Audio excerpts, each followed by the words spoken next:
신앙 고백 우리 하면서 월요일 새벽 기도회 시작합니다. 나는 전능하신 아버지 하나님 천지의 창조주를 믿습니다. 나는 그의 유일하신 아들 우리 주 예수 그리스도를 믿습니다. 그는 성령으로 잉태되어 동정녀 마리아에게서 나시고 본디오 빌라도에게 고난을 받아 십자가에 못 박혀 죽으시고 장사된 지 사흘 만에 죽은 자 가운데서 다시 살아나셨으며 하늘에 오르시어 전능하신 아버지 하나님 우편에 앉아 계시다가 거기로부터 살아있는 자와 죽은 자를 심판하러 오십니다. 나는 성령을 믿으며 거룩한 공교회와 성도의 교제와 죄를 용서받는 것과 몸의 부활과 영생을 믿습니다. 아멘. 찬송가 342장 우리 부르시고 말씀을 보겠습니다. 342장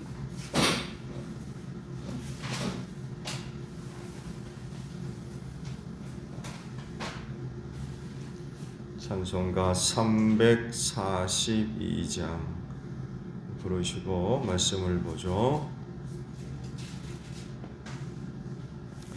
너 시험을 당해 죄 짓지 말고 너 용기를 다해 곧 물리치라.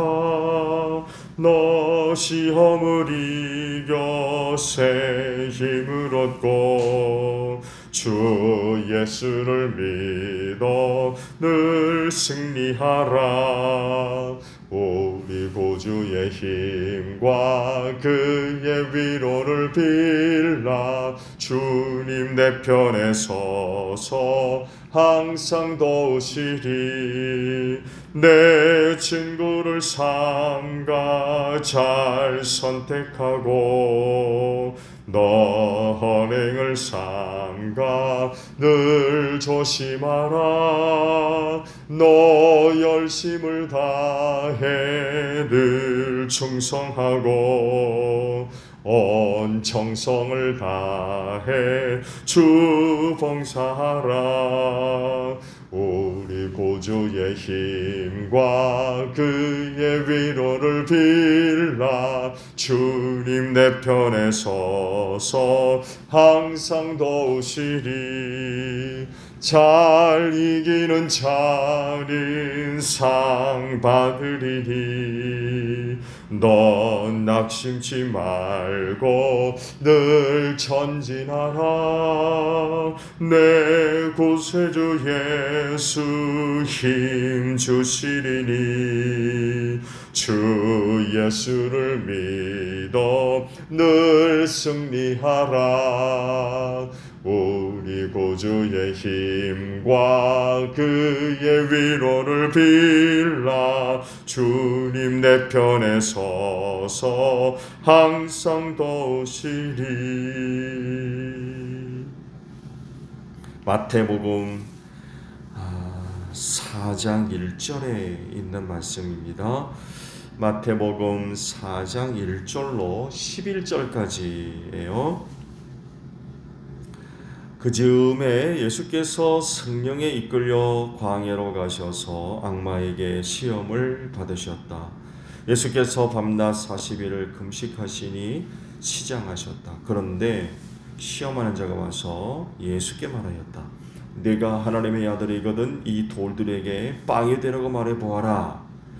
예수께서 대답하셨다. 성경에 기록하기를 사람이 빵으로만 살 것이 아니라 하나님의 입에서 나오는 모든 말씀으로 살 것이다 하였다. 그때 악마는 예수를 그 거룩한 토성으로 데리고 가서 성전 꼭대기에 세우고 말하였다. 네가 하나님의 아들이거든 여기에서 뛰어내려 보아라. 성경에 기록하기를 하나님이 너를 위하여 자기 천사들에게 명하실 것이다. 그리고 그들이 손으로 너를 떠받쳐서 너희 발이 돌에 부딪히지 않게 할 것이다 하였다. 예수께서 악마에게 말씀하셨다. 또 성경에 기록하기를 주 너희 하나님을 시험하지 말아라 하였다.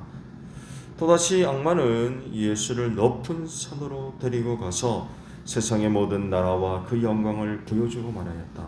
네가 나에게 엎드려서 절을 하면 이 모든 것을 내게 주겠다. 그때 예수께서 그에게 말씀하셨다. 사탄아 물러가라. 성경에 기록하기를 주 너희 하나님께 경배하고 그분만을 섬겨라 하였다. 이때 악마는 떠나가고 천사들이 와서 예수께 시종을 들었다. 아멘. 자, 오늘 월요일 새벽에는요 1절의 말씀을 함께 나누려고 합니다. 다시 보면 그 즈음에 예수께서 성령에 이끌려 광야로 가셔서 악마에게 시험을 받으셨다라는 말씀입니다. 성경을 보면 그리스도인의 영적인 부분 혹은 그 신앙적인 부분에 관하여서 아주 중요한 말씀들을 많이 하셨죠. 그 중에 하나가 이 부분이 점점 더 성장하고 성숙할 것을 말씀을 하세요.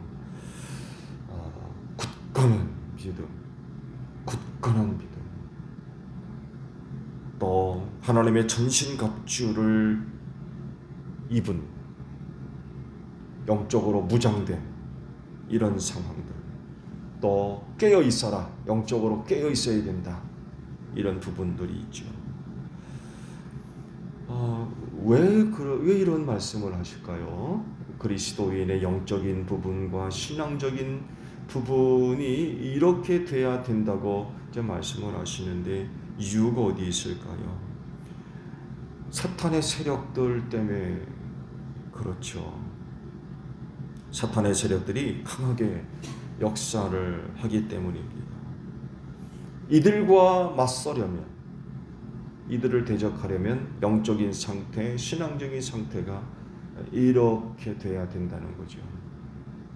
또 이뿐만이 아니라 신앙으로 말미암은 시험과 환난과 역경이 쉬지 않고 밀려들기 때문에 그렇습니다. 이런 것들을 이기고 견뎌야 하기 때문에 영적이고 신앙적인 상태가 이렇게 돼야 된다라고 성경이 말씀을 하고 있어요. 그러면 어떻게 우리의 영적인 상태 혹은 신앙적인 상태를 이렇게 만들어 갈 수가 있을까요? 여러 가지 이제 방법이 있겠습니다만에도 오늘 주신 말씀에서 그 한 가지 방법을 발견할 수가 있어요. 그 한 가지는 바로 연단입니다. 시험을 통한 연단.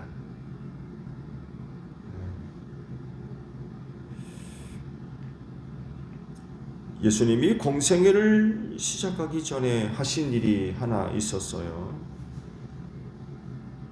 그건 영적으로나 신앙적인 면에 있어서 준비를 갖추는 그런 것이라고 표현할 수가 있을 것 같아요. 왜냐하면 예수님께서 공생애를 시작해야 할 그 사역의 현장이 치열해요. 보통 치열한 게 특히 악한 영들과의 관계가 보통 관계가 아니에요. 왜 그럴까요? 예수님 때문에 그의 나라가 망하게 됐거든요. 그런데 사탄의 세력들이 가만히 있겠습니까?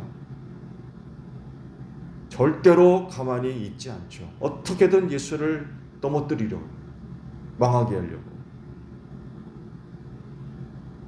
그래서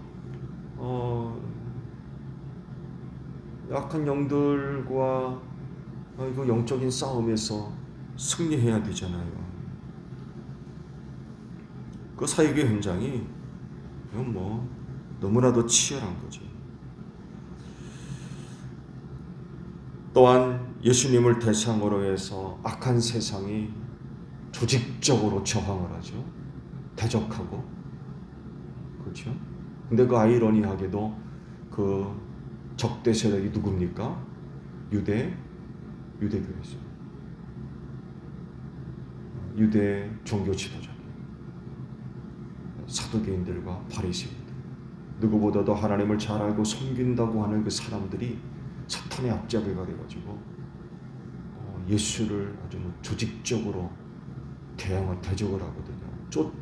쫓아다니면서 잘못하는 거 없나, 실수하는 거 없나, 죄 짓는 거 없나? 질문에도 대답하기 곤란한 질문만 만들어 가지고 와서 질문하고 이런 상황이었기 때문에 예수께서 공생애를 시작하기 전에 영적으로나 신앙적으로 철저하게 준비가 필요했다는 것입니다. 그 출발이 바로 광야에서 사탄에게 시험을 받는 거였습니다. 그리고 놀랍게도 이 일을 누가 주관하세요? 성령께서 주관하세요. 성령께서 예수를 이끌고 광야로 가셔서 사탄에게 시험 받게 하셨어요. 굉장히 뜻밖의 일이죠. 그렇죠? 그러니까 성령께서 의도적으로 예수님을 광야로 보내가지고 사탄에게 시험 받게 하시고 연단 받게 하신 거죠. 단련되게 하신 거예요. 왜 이게 필요해요? 예수에게 왜 이게 필요합니까? 이유는 하나밖에 없어요. 사람이 되셨기 때문에 그래요.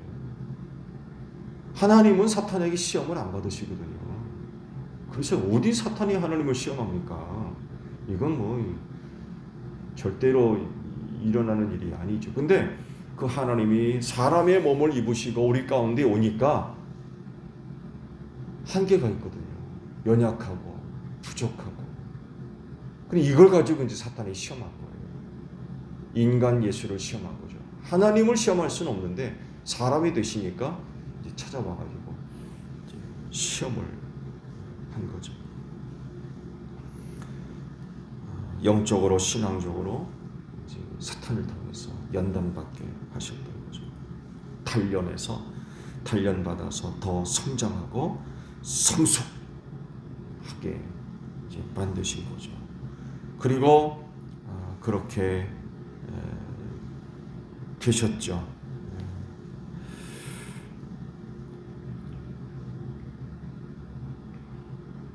그래서 공생의 내내 예수께서 악한 영들과의 영적인 싸움에서 승리하셨죠.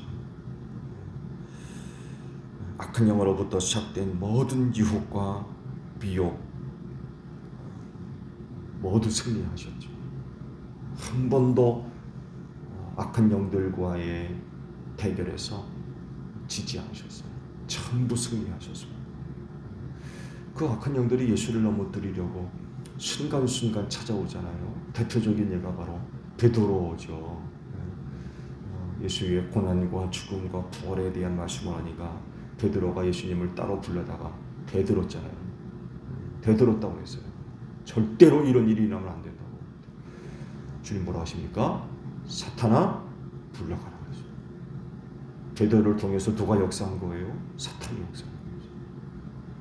그래서 사탄은 때때로 그렇게 끝까지 포기하지 않고 찾아와서 어떻게든 예수를 넘어뜨리려고 그렇게 역사를 했거든요. 근데 그럴 때마다 예수께서 악한 영들과의 영적인 싸움에서 끝내 승리하셨죠. 이걸 이제 가능하게 만들었던 것이 바로 공생에 시작하기 전 광야에서의 시험이었다는 거예요. 그 시험을 통해서 예수께서 영적으로 신앙적으로 아주 잘 준비될 수가 있었다는 것입니다. 성령께서 우리 예수님을 광야로 이끌어서 시험을 당하게 하셨듯이 오늘날에도 그렇게 하실 수 있어요. 예수님만 대상으로 해서 그렇게 하시는 것이 아니라 오늘 그리스도인들을 대상으로 해서 그렇게 하실 수 있어요. 얼마든지. 예수님을 광야로 이끌어서 사탄에게 시험받게 하셨듯이 오늘 우리도 광야로 이끌어서 꼭 광야는 아니지만 여러 가지 상황 속으로 여러 가지 여건 속으로 우리를 밀어놓으셔서 우리를 시험받게 하시는 거예요. 연단받게 하시는 거죠. 단련받게 하시는 거예요. 좋은 예로 코로나19도 마찬가지예요. 오늘 우리를 이 코로나19라고 하는 상황 속으로 밀어놓으셔서 우리를 훈련하고 계세요. 연단하고 계시고 누구에게는 아마 시험거리가 될 거요. 코로나19.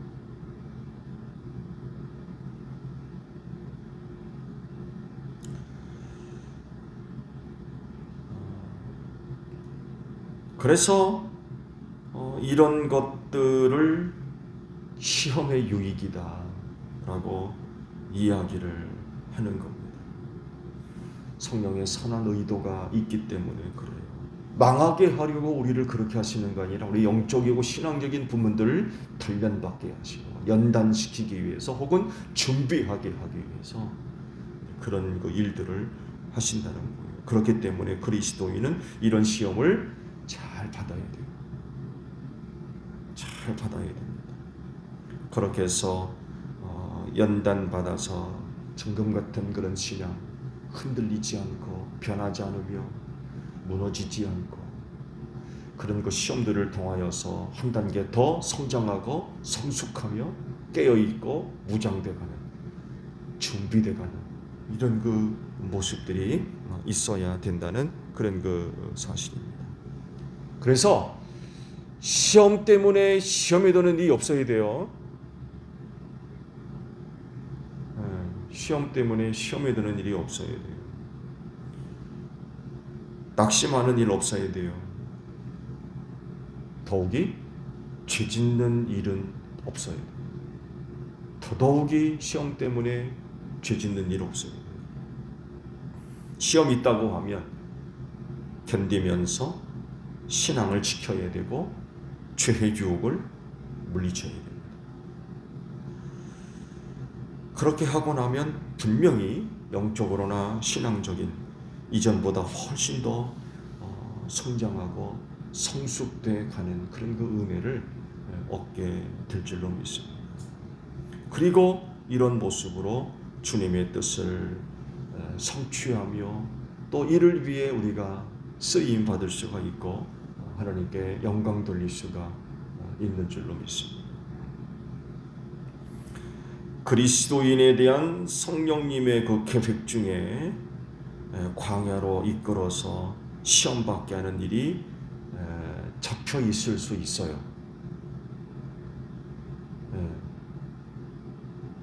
성령께서 세우신 계획 안에 내가 그 계획에 포함되어 있어서 시험받게 하시는 이런 그 계획이 잡혀 있을 수 있어요. 그렇다고 하면 틀림없이 성령께서 정한 날이 되게 되면 우리를 이끌어 광야로 들여보내실지 몰라요. 광야는 아니지만 앞서 말씀을 드린 대로 여러 가지 여건과 상황 속 우리를 밀어넣으실 수 있어요. 이끌고 가셔서 시험받게 하시는 거죠. 예수님도 그렇게 하셨는데 우리도 마찬가지예요. 그렇다고 하면 잘 받읍시다. 성령께서 이끄신다고 하면 우리는 따라가서 이끄심에 순종해서 연단받아야 돼요. 훈련받아야 돼요. 단련받아야 돼요. 거부하고 싫어하지 말고 그게 계획된 뜻이라고 한다면 기꺼이 시험을 받아야 될 것 같아요. 그리고 넉넉히 잘 통과해서 주님이 쓰시는데 조금 더 부족함이 없는 그런 그 일꾼들이 되어져 가야 되지 않겠습니까? 우리 언제까지나 어린아이와 같은 상태로 있을 수 없어요. 장성한 신앙이 되어져야 된다고 말씀하고 있거든요. 이런 것들을 통해서 자라가는 거죠. 성숙되고 능히 힘주실 줄로 믿습니다. 도와주실 줄로 믿습니다. 그래서 그런 그 시험을 통하여서 정말 하나님의 사람들로 준비되어 가는 그런 그 모습들이 있을 것입니다. 거기 오늘도 그런 것 가운데 우리가 있다고 하면 낙심하지 맙시다. 낙심하지 말고 또 절망하지 말고 두려워하지 말고 그런 그 시험들을 잘 받고 잘 통과해서 하나님의 귀한 종들로서 이 마지막 때를 승리해가는 여러분들이 되시기를 바랍니다. 주기도문 하겠습니다. 하늘에 계신 우리 아버지, 아버지의 이름을 거룩하게 하시며 아버지의 나라가 오게 하시며 아버지의 뜻이 하늘에서와 같이 땅에서도 이루어지게 하소서. 오늘 우리에게 용할 양식을 주시고 우리가 우리에게 잘못한 사람을 용서하여 준 것 같이 우리 죄를 용서하여 주시고 우리를 시험에 빠지지 않게 하시고 악에서 구하소서. 나라와 권능과 영광이 영원히 아버지의 것입니다. 아멘. 기도하겠습니다.